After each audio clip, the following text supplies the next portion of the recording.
Welcome back. Today I'm going to show you guys how I'm going to do the final connection to my toilet right there. The toilet's going to go through this PEX line right here, which I'm going to cut using the shark bite tool right there. And I'm going to connect that to the angle stop to the toilet supply line, from supply line into the total toilet. And these are the stuff I'm going to use. What I am not going to be able to show you is installing the 1/2-inch clamp behind to make sure this line doesn't go back and forth. But I will do that sometime later. But this is just to hammer in the back of this along the studs to make it sure it's secure in the back. So what I'm going to do is I'm going to go ahead and start. I need, this line is still a little loose from back there, so I'm going to pull a little bit out. Excuse me. I'm going to start with this. I'm going to give me about that much room. I don't need that much to put this in, but that's going to go with this, and that's going to go into line with this, and I kind of just want that just right there. I'm going to pull this back so it just looks nice and flush when I'm all said and done, and secure it with the PEX clamp when I get back there. All right, let's get this thing started. First of all, I'm just going to cut. Make sure I cut straight, so I use a shark bite cutter right here. And yeah, I have some room to wiggle this, about that much, so I'm going to cut about right there just because that's how much I can move. So take this, make sure it's right about right there, make sure, and then cut right there. All right, we got that cut. First things first, we need to make sure everything is in. Even though this has a little slit right here, I kind of like to put this in first. Actually, this is not going to go in first because I have to, oh yeah, it's going to go in first. Because your clamps have to go in afterwards. So put that in. Putting this in, making sure that's in. That's nice and snug right there. And we're gonna put this right, slip it in there. And today I'll be also using the DeWalt crimper tool because 40 pounds sometimes is a lot. I'd rather just use this. It's quite easy to use.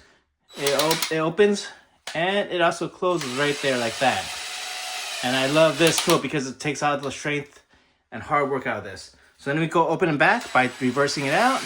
This is like unscrewing a screw.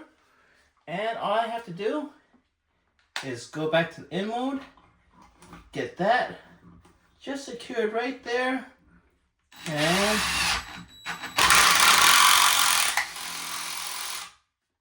then come back out,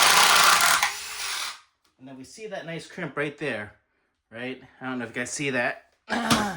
That's the crimp on it, right there. If you see that, that's a nice crimp. All right, continue with this. And then the only other thing we need to do is connect this over to here. This is kind of a long line, but it lets me kind of move it a little bit. All I have to do is take this, kind of screw it in. Don't need to get it too tight. Remember, do not use, because these are pressure fittings, don't use any Teflon in here because it'll just keep you from tightening it up. Now that that's on there, hit this, just a few turns, don't have to be too tight, and that should be good. Now that's pressure fitted in there. All right, this is going to move down here, and I just like to feel where it is.